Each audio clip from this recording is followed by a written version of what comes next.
Another September means another new version of iOS, the operating system that powers iPhones.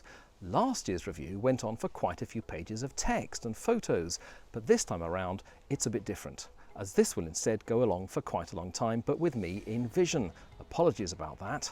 There'll be time codes down here, probably, of what happens when, if you want to skip along to the bits you're interested in. And the whole video is only this long, and I hope you can watch all of it. It's probably quicker to show the iPhones which can't run iOS 14, so if you don't see yours here, then you're good to go. While it will work on something as old as the original SE from 2015, that device won't get all the features.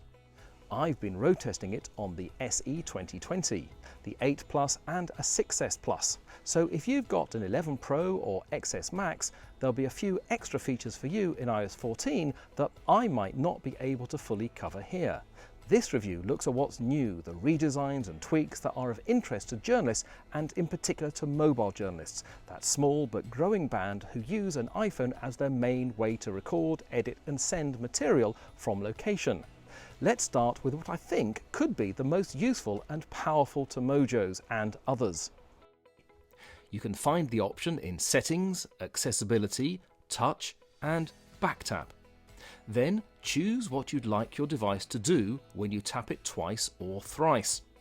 There's a huge range of options, although not on older devices like the original SE, the 6S or the 7 where this doesn't work. But here on the new SE, let's go with App Switcher. And there are my apps. Let's change that to Control Center, and it launches. 3 do something different, you get the general idea. But here's where the fun really starts in a moderately nerdy way. Back in iOS 12, shortcuts arrived, basically a series of actions defined by you, the user, to get to an end outcome. Shortcuts are themselves an option within BackTap, meaning if you assign a shortcut to BackTap, then the shortcut will run.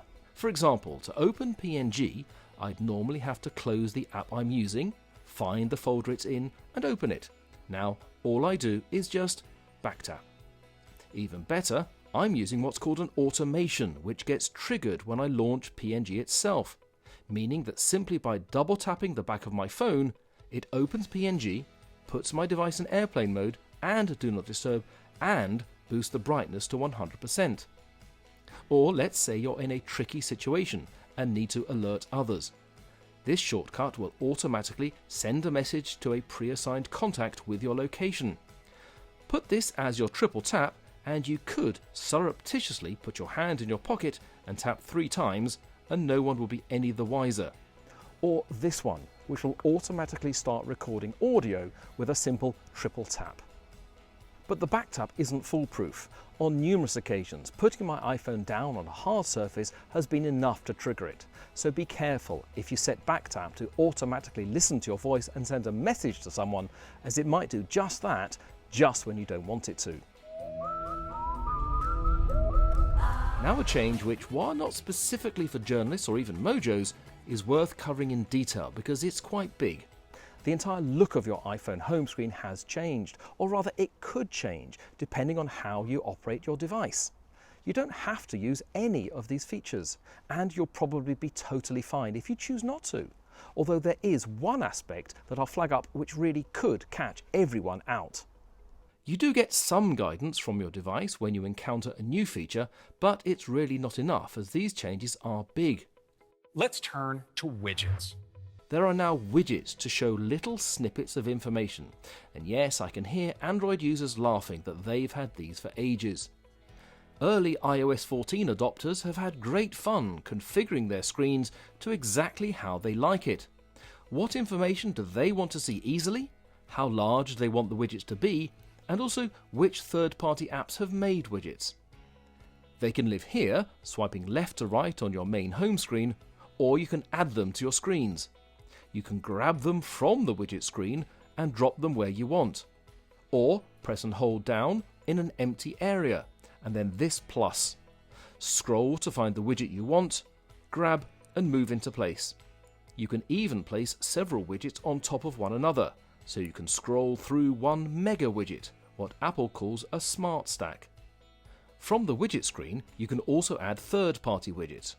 How you use these will depend on what apps are important to you and the widgets that those apps have provided. Having these large panes of information on your screen could be a pain if you have muscle memory and know precisely where each app is. But for those who are less organised, there's the app library. If you don't have your apps in folders and instead have to swipe through screen after screen to find the app you want, this could really help. Swipe to your last page of apps and then one more time, and voila, your app library. All your apps are put into smart categories for you. These are like folders, but you have no say on what app goes where.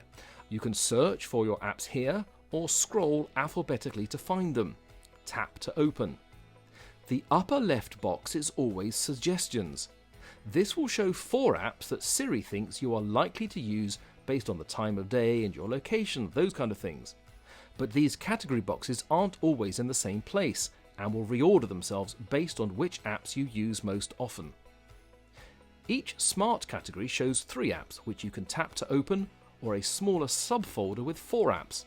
Tap this to show all the apps in the category Apple has assigned them to.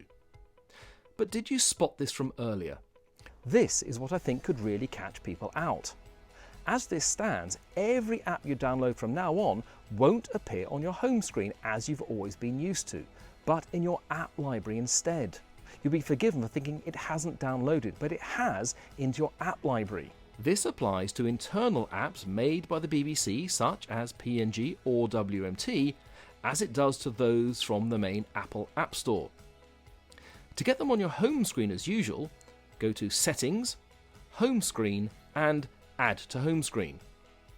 How you remove apps is a little different too. Press and hold and then Remove App. But now there's a new choice, to delete it or move it to the app library. The former will do what has always been the case. The latter moves it to the app library, where it will live without actually being deleted. You can still use it and even put it back on your home screen. Getting a decent work-life balance has long been a challenge for those with smartphones, and it's probably even harder for those working from home during the pandemic. One other new feature could help tip things back towards life, and may even help save yours if you're out on a story. By pressing down on an area of space on your home screen until your apps jiggle, you get an option to hide many of your apps. Tap this row of dots and then all the individual pages of apps will be displayed like this. Untick the pages you want to hide. You can still get to those apps via the app library even though the entire page has disappeared from your phone. So how could this help with work-life balance? Well, just hide your email, Yammer, Slack and other work apps as you go on some days off, and you might be less tempted to use them. There's also a potential safety aspect. If you're working in a hostile environment, hide app pages which could be problematic, and they won't be visible during a cursory swipe through by a border guard. You could even use this option and hide all the apps bar the ones you regularly use, with the rest just in the app library. The 3 mainstays of mobile journalism are video, audio and photos. There are the usual Apple claims about greater speeds and efficiency. You can apparently capture photos up to 90% faster and up to 4 frames per second, but probably not on an iPhone 6s. The time it takes to get your first shot after opening the app is now 25% faster, and capturing portraits is 15% faster shot to shot. Settings and camera will indicate the range of things your device can do. See how it varies from the 6S Plus to the 8 Plus to the SE 2020. More devices get features previously only available to the iPhone 11. Recording video in the native camera, you can now toggle through frame rates and resolutions on screen, rather than going out of the camera and back into settings. These devices also get Quick Take. If you're taking some photos and suddenly want video, just slide your finger upwards if landscape, or sideways to the right if in portrait, and it'll seamlessly swap to video. Many Mojos don't though use the native camera and instead use third-party apps like Filmic Pro or Movie Pro. And iOS 14 has opened up to them something only the native camera could previously do: stereo audio recording. It's only one track, but it could give your audience a greater sense of place or location. With photos as well as video, there's a new way to adjust exposure, in addition to the old one, which is still there. That had a combined focus exposure point around this box. I can tweak it with this icon up or down. Now, in Settings, Camera, Preserve Settings, Exposure Adjustment, you can keep the new option on screen, where you can tap this histogram to access the exposure dial, or get to it via this plus and minus icon. To change exposure, move down to increase, move up to increase. The histogram shows red for under or overexposed. With preserve settings on, you can have your exposure set overall for a series of shots, which you can tweak individually with the sun icon up and down. What appears to be happening here is that using the sun icon adjusts not just exposure but also ISO and leads to a broadly brighter image. Using the plus and minus only adjusts ISO. The old way of taking a burst mode photo, pressing and holding on the shutter button or up-down volume button, disappeared for the 11 in iOS 13, but is now back for this phone and other similar devices. Volume up for burst, or slide on the shutter button in the other direction. Ever taken a selfie or recorded yourself in Instagram's own camera, you may have noticed that text on a t-shirt or behind you is reversed. It's called a mirror selfie, making any text on screen actually quite hard to read. The inbuilt camera on the iPhone has actually done things the other way round for quite a long time, such that although it looks reversed when you're filming, when it comes to playing it out to other people on social networks, it is in fact the right way round. And because so many people are now used to seeing mirrored selfies, Apple has made this possible in iOS 14.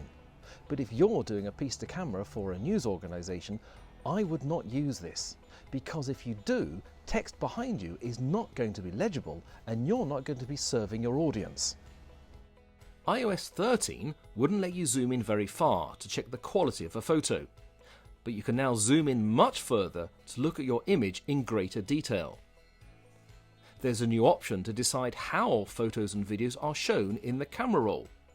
They've always been shown square until now, making it harder to find a 16:9 photo or a vertical video for social media. To see the actual dimensions of your media, tap these three dots, then Aspect Ratio Grid.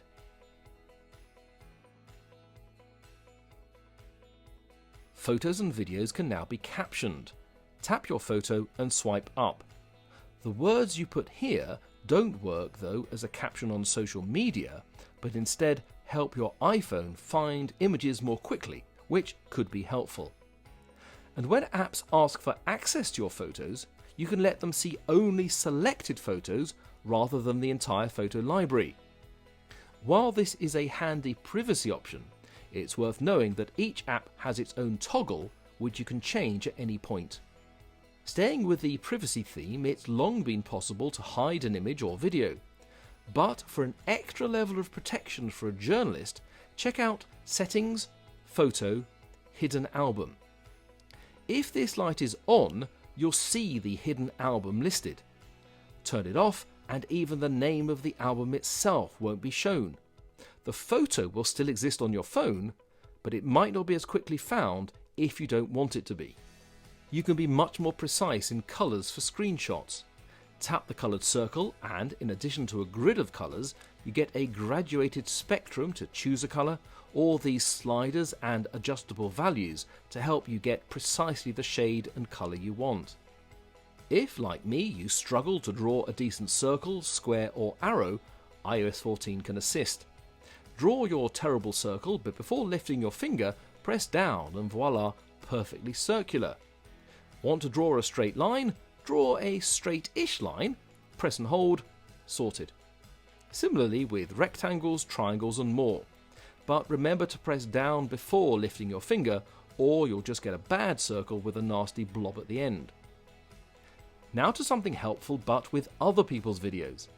Let's say you see something interesting on the BBC on Safari and want to make notes about that video. A new picture-in-picture option means you can resize the video to a thumbnail. It'll continue playing and you can fire up a note or an email.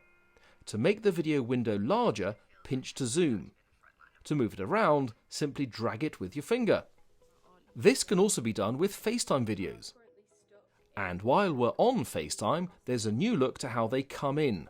Rather than taking up the whole screen, it's now a much smaller banner at the top.